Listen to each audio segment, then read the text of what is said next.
Hello. Good afternoon, everyone. Welcome to, here's my shirt. I'm excited about my shirts.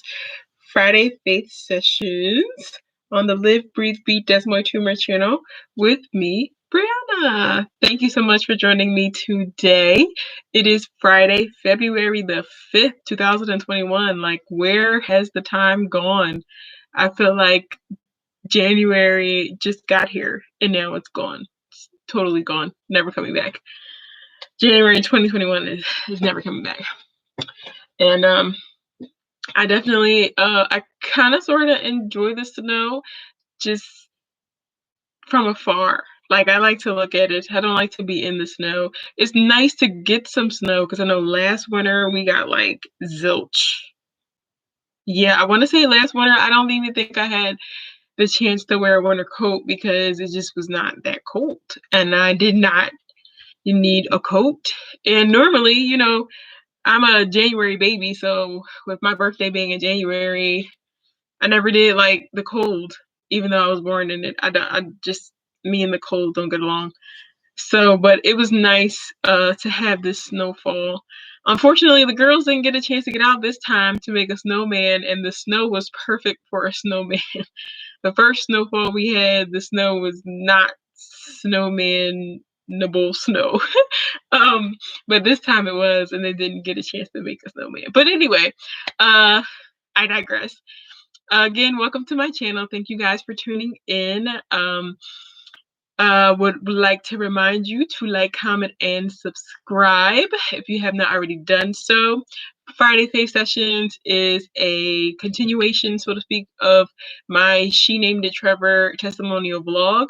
It is 10 episodes worth of me telling you my story, giving you my testimony. I am a desmoid tumor survivor. And if you need any other information on that, like I said, you can go to She Named It Trevor and watch that for information, because I'll mention bits and pieces usually when I do my Friday Faith Sessions. And for more detailed scientific information, you can feel free to go to dtrf.org. It is a very rare disease. I remember one of my health home nurses telling me that I had a better chances of winning the lottery. Still haven't tried that out yet, but so it's very rare, and I happen to be one of the people who have gone through with this particular disease. And the reason why I did the testimonial vlog, because my story is fairly lengthy, and I just felt like that would be a good thing for me to do, is just to lay it all out, and then people can just take it bit by bit, piece by piece, and chew it up. So today, and then I would like to remind you also that one of the things I would like to do with this channel is not just use my story to help others. My channel is not solely for people who have fought or are fighting currently desmoid tumors. It's for any and everybody. So if you have a story that you've overcome something, it doesn't matter in what arena. It could be mental, physical, emotional, it could be financial. I mean, whatever it is that you were able to get through, I would appreciate you allowing me to share your story. So if you're interested in sharing a brief portion of your story with me to help me encourage others, feel free to send me like a one-page summary to my email for this channel, which is onelbbdt@gmail.com. It is in the description box below. That's onelbbdt@gmail.com. So if you would like to do that, I would greatly appreciate it. And so this is one of my shirts. I every week would have an issue with like, what the heck am I gonna wear? Like, I'm running out of tops, okay? Because it's like, I don't know what top to wear this week. What top do I wear this week? I think I wore that last week. Like, and so my dad suggested, he's like, well, why don't you just make some shirts? And I'm like, oh, that's a genius idea. And so these were actually not supposed to come in until yesterday, but they came in earlier this week. So I'm very, very happy with how they came out. And I am just so excited that now I don't have to think about what I'm going to wear on these Fridays. Anyway, so hopping into my encouragement for today. I want to encourage you, no matter in what situation you're in, no matter what your circumstances are, you are not alone. Trust me, I know what it feels like to feel alone. And that's in more than one way.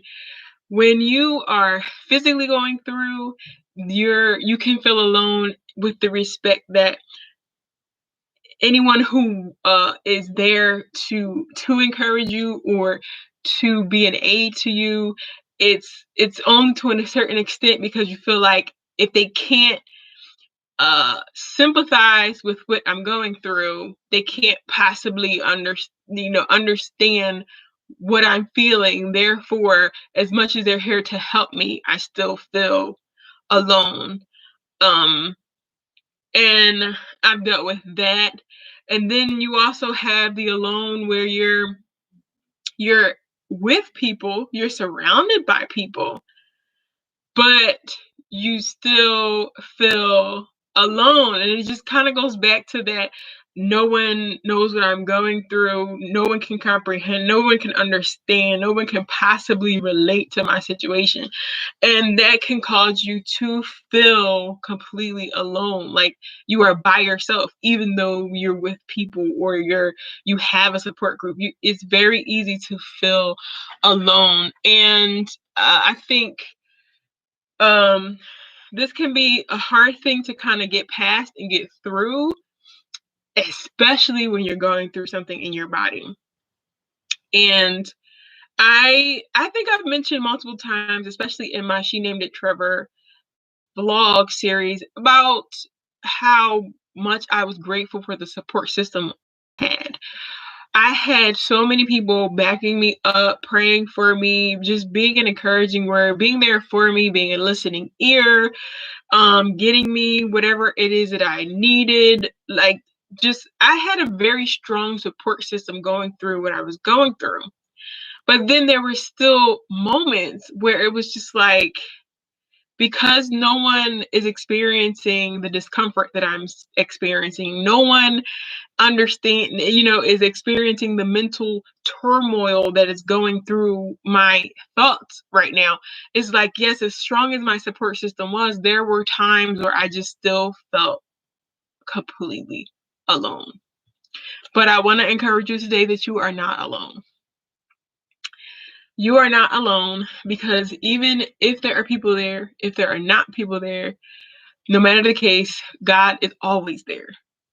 Even when you can't feel him, even when you don't think he's there, he's there. And if there's no one else that you can rely on to comfort you and to be that help that no one else can give you, there is God. I want to read this Psalms to you. It's by David, and it's located in Psalms 139. I'm going to read to you verses 1 through 10. And he says, and I'm reading out of the NIV, "You have searched me, Lord, and you know me. You know when I sit and when I rise. You perceive my thoughts from afar. You discern my going out and my lying down. You are familiar with all my ways.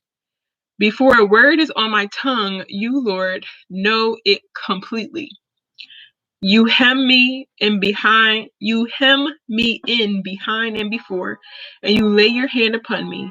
Such knowledge is too wonderful for me, too lofty for me to attain. Where can I go from your spirit? Where can I flee from your presence? If I go up to the heavens, you are there. If I make my bed in the depths, you are there.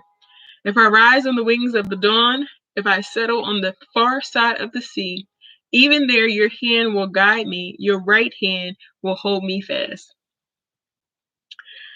No matter where you are, no matter what you're going through, no matter the strain it takes on your body, the toll it takes on your mind, the stress it puts on your spirit and your soul, you are not alone. You're not alone ever.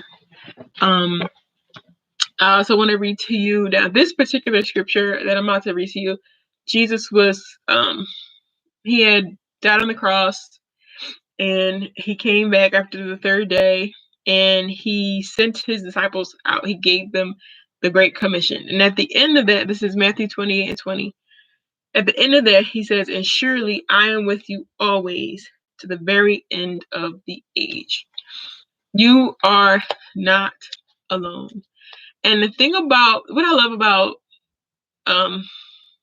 God and who Jesus was on earth is that Jesus himself went through a brief period where he felt alone. And that period took place when he was on the cross. And I may be saying this wrong. I am not a connoisseur of Hebrew nor Greek vernacular, but he says, "Eli, Eli, lama sabachthani," and it translates to, my God, why hast thou forsaken me?" And I think it's important to think of Jesus as yourself. Like, think of yourself, put yourself in his shoes at the time. And if you're on the cross, you're dying for the sins of the whole world, and all of a sudden you can't feel your Father's presence anymore, you're going to feel alone. And Jesus, for a brief moment, felt alone. And this is one of the reasons why you can know and be assured that you are not alone, because Jesus promised that he would send us a comforter after he left, and that comforter is with us to show us the way, to guide us, to comfort us, and therefore we are never alone. And I want to read this because I just think it helps you understand that, especially for those of us that are believers, we're never alone. And even when we feel like we're alone, we can relate to Jesus, because he also at one point felt like he was alone. And I think it's important to know that you have that connection, because I think a lot of times, we put Jesus in this box of, well, he was Jesus. And yeah, but he was God in the flesh, which means that he was able to experience the human experience.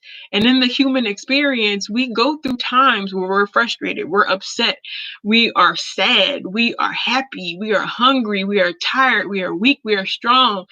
And, our feelings and our emotions, they fluctuate. And he experienced that. And that's the reason why you can be assured that he is truth, and that he is love, and that you are not alone, because he went through the same things that we are experiencing in our human bodies. So I want to read this last one just to kind of solidify that point. Hebrews 4 verses 14 through 16. Again, this is the NIV. It says, "Therefore, since we have a great high priest, that is Jesus Christ, who has ascended into heaven, Jesus the Son of God, let us hold firmly to the faith we profess. For we do not have a high priest who is unable to empathize with our weaknesses, but we have one who has been tempted in every way just as we are, yet he did not sin. Let us then approach God's throne of grace with confidence, so that we may receive mercy and find grace to help us in our time of need." You are not alone. And I want you to take it in. Take it in. You are not alone. Say it with me. I am not alone. Trust me, I understand totally and completely how you can feel like you're alone at times. And then sometimes you just have to pull yourself out of that little solitary hole and encourage yourself and say, I am not alone. I'm not alone now. I wasn't alone then, and I won't be alone in the future. You are not alone. Thank you so much for joining me today for Friday Faith Sessions. Remember, keep your head up, be strong, stay focused, keep moving. And whatever you do, don't stop believing. Okay. Have a great weekend, you guys, and I look forward to seeing you again. Until next time, toodles.